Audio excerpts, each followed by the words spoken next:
સુરતના કાપોદ્રા વિસ્તારની ઘટના પતિ પત્નીના રોજિંદા ઝઘડાનો કરુણ અંજામ। પતિ દ્વારા પત્નીને માથાના ભાગે ધોકા મારી હત્યા કરવાની કોશિશ કરી પતિએ પત્નીને લોહી લુહાણ કરી પોતે પોલીસ મથકમાં હાજર થયો। કાપોદ્રા પોલીસે મહિલાને લોહી લુહાણ હાલતમાં હોસ્પિટલ ખાતે ખસેડી। ઈજા પામનાર મહિલાની હાલત ગંભીર। કાપોદ્રા પોલીસે આરોપી ભરત મોરડિયાની કરી ધરપકડ।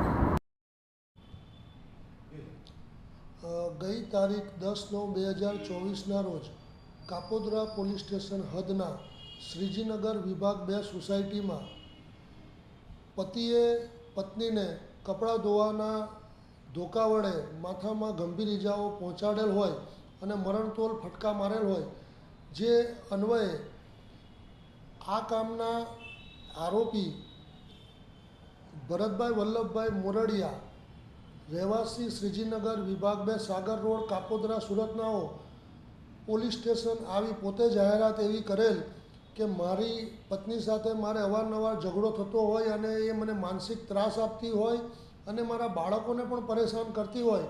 મારે એની સાથે ઝઘડો થયો અને આજે બપોરે 12:30 પોણા 1ના સુમારે મેં એને માથામાં ધોકાના ફટકા મારેલ છે અને એ બેભાન હાલતમાં ઘરમાં પડેલ છે તેવી હકીકત જાણ કરેલ, જે અનુસંધાને કાપોદ્રા પોલીસ સ્ટેશને ત્વરિત એક્શન લઈ અને આરોપીના ઘરે જઈ અને જે ભોગ બનનાર ઈજા પામનાર બેન નામે મોનિકાબેન ઉર્ફે મંગળાબેનને હોસ્પિટલાઇઝ કરેલ અને આ ગુનાના કામે ભોગ બનનાર મોનિકાબેનના સગા સંબંધી આવતા કિશોર રામચંદ્ર સોનવણે, રહેવાસી તેવડ ફળિયા, નવાપુર, જિલ્લા નંદુરબાર નાઓની કાયદેસરની ફરિયાદ લેવામાં આવેલ અને આ ગુનાના કામે આરોપી ભરતભાઈ વલ્લભભાઈ મોરડિયાઓની કાયદેસર અટકાયત કરી અને નામદાર કોર્ટમાં રજૂ કરવામાં આવેલ।